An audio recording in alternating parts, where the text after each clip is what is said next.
Life is a struggle to get and stay organized. I've got plants on the floor, plants on stools. I think it's finally time to build a couple plant stands. As with every project, we have to decide the best way to approach it. And I decided I didn't want to design my own plant stands because I found a really nice one on Etsy. The initial plan was to build the plant stands out of oak, but I was about 3 foot short of what I needed to make 2. So I looked in the wood stack and I found some good cherry. These will be beautiful. So we have to break these big boards down, measure everything out, cut it to size, joint it. I cut some pieces to width to make sure it's the right size for the CNC. This way I can use the leftover pieces to glue up to get wider boards. The top is 14-inch diameter, so I am going to have to do a glue up. I used my compass to lay out the circles, and I'm going to wind up splitting the second board so that I get the best utilization of material. These circles won't be exact, but it helps me lay it out so I prep the material for the CNC. Over to the table saw to make a diagonal cut to get the best utilization of material. So now I have 2 odd-shaped pieces, but they're going to work great. Glue and clamp, glue and clamp. It always works in woodworking. Here's a tip. Wax paper is a great way to get the glue from sticking to your workbench. A planer saves tons of work. Now we plane everything to thickness.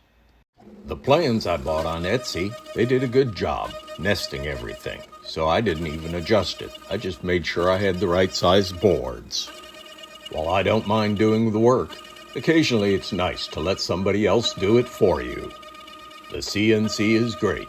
It makes quick work of these cutouts. While I didn't show it, I had the second board actually slip. The blue tape trick didn't work. I actually didn't put enough CA glue in between the 2 layers of tape. My bad. I'm making 2 plant stands, so I have to do it again.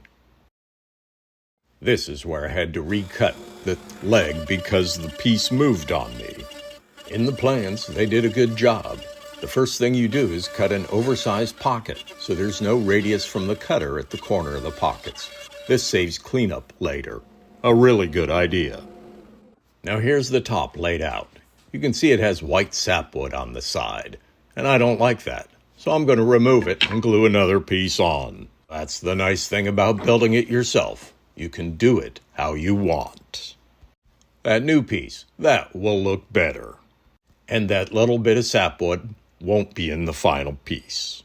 It's just another glue up. No big deal. Now let's cut out the lower tray. We're going to use a bowl bit, which I've never done before, which is part of the reason I selected this plan. It's good to keep learning new things. The bowl bit cut like a dream. No problems. Change the bit to a 1/4 inch, and we're off and cutting again the outside profile. Now we'll do the top. First thing we have to do is plane it. Because this is 14-inch diameter and I only have a 13-inch planer, I'm surfacing it here in the CNC. This is nice and saves me a lot of hand planing. I am lazy.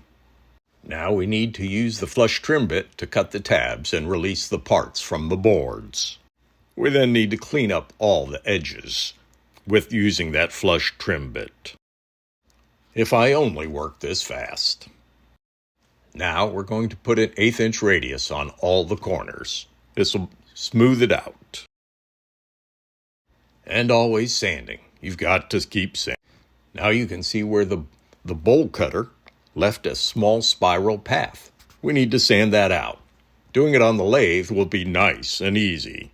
Power sanding in the lathe keeps the sanding grit flowing with the grain, not across the grain if you just held a piece of sandpaper up. This gives you much better results.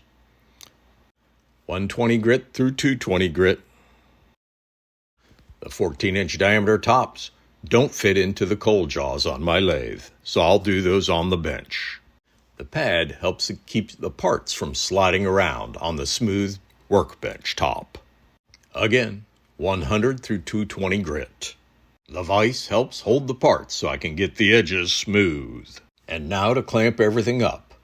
Here's a tip. I use a coffee can lid to put the glue in. It doesn't stick to it. When it dries, it just peels right out. Kind of like a silicone tray, without the expense.